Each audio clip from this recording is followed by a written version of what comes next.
Assalamualaikum warahmatullahi wabarakatuh. Bismillahirrahmanirrahim. Nama saya Saiful Riman dari Ilkom 4E. Saya akan menjelaskan tentang filsafat komunikasi, yaitu spesifiknya tentang post-positivism. Dan ini sebagai nilai UAS mata kuliah filsafat komunikasi. Jadi post-positivis perkembangan awal. Paradigma ini merupakan aliran yang ingin memperbaiki kelemahan-kelemahan positivisme yang hanya mengandalkan kemampuan pengamatan langsung terhadap objek yang diteliti. Nah, jadi filsafat post-positif ini dia ingin memperbaiki filsafat sebelumnya yang membahas tentang positivis gitu kan. Secara ontologis, aliran ini bersifat critical realism yang memandang bahwa realitas memang ada dalam kenyataan sesuai dengan hukum alam.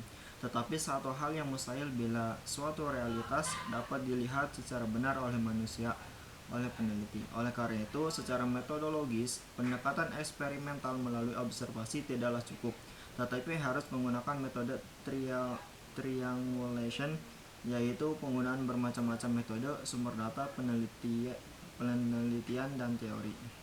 Secara epistemologis, hubungan antara pengamat atau peneliti dengan objek atau realitas yang diteliti tidaklah bisa dipisahkan gitu. Seperti yang diusulkan oleh aliran positivisme. Aliran ini menyatakan suatu hal yang tidak mungkin mencapai atau melihat kebenaran apabila pengamat berdiri di belakang layar tanpa ikut terlibat dengan objek secara langsung. Nah, jadi filsafat ini itu menyatakan bahwa seorang pengamat atau seorang yang ingin meneliti itu harus terjun langsung terhadap apa yang ia teliti kayak gitu. Tidak bisa si pengamat ini hanya ada di belakang layar mengamatinnya seperti itu. Selanjutnya, post-positivisme dalam penelitian sosial dan komunikasi. Ontologi post-positivisme bersifat realisme kritis yang mengakui adanya realitas atau kenyataan sesuai hukum alam. Namun mustahil manusia melihat realitas secara benar apa adanya. Kita tidak cukup bereksperimen, tapi harus menggunakan metode triangulasi. Gunakan berbagai metode, sumber data, penelitian, dan teori. Subjek tetap penting dalam penentuan adanya atau tidaknya realitas objektif. Selanjutnya itu metodologi post-positivisme. Ada 3 asumsi. Ilmu pengetahuan diperoleh melalui pencarian relasi kuasal dan keteraturan antara berbagai komponen dunia sosial. Relasi kuasal dan keteraturan itu dapat ditemukan jika ada pemisahan total antara pengamat dan subjek yang diteliti.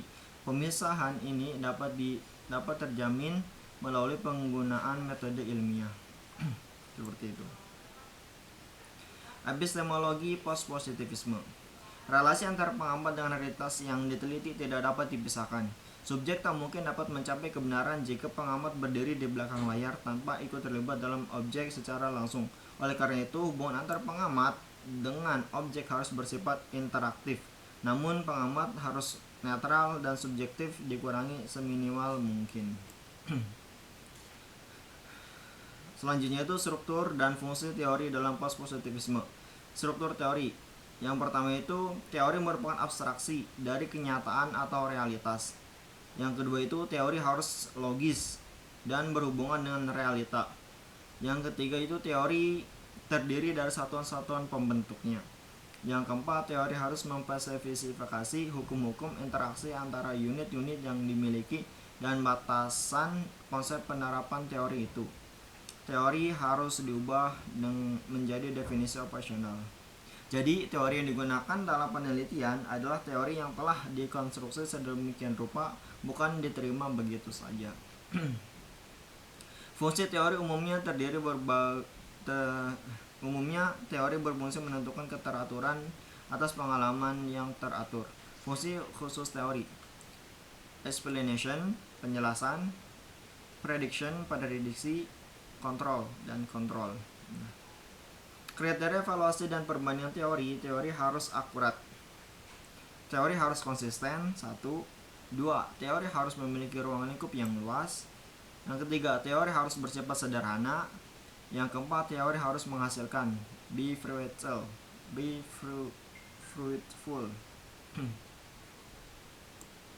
Proses perkembangan teori.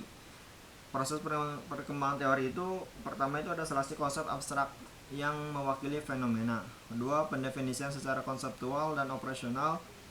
Tiga, menghubungkan konsep lewat proposi. Empat, menguji teori dengan bukti penyelidikan. Kelima, mengontrol penjelasan alternatif lewat design study. Yang keenam, pengolahan definisi dan prosedur umum untuk penelitian oleh komunitas ilmiah.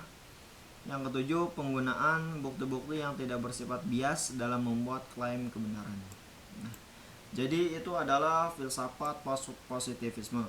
Jadi filsafat ini mengembangkan atau memperbaiki filsafat yang sebelumnya, yaitu filsafat positivis. Nah, jadi dalam filsafat ini menyatakan bahwa seorang peneliti atau orang yang melakukan penelitian itu harus terjun langsung dengan hal apa yang ia teliti kayak gitu. Gak bisa seorang peneliti ini terpisah dari telitiannya itu, penemuannya itu, seperti itu. Terima kasih.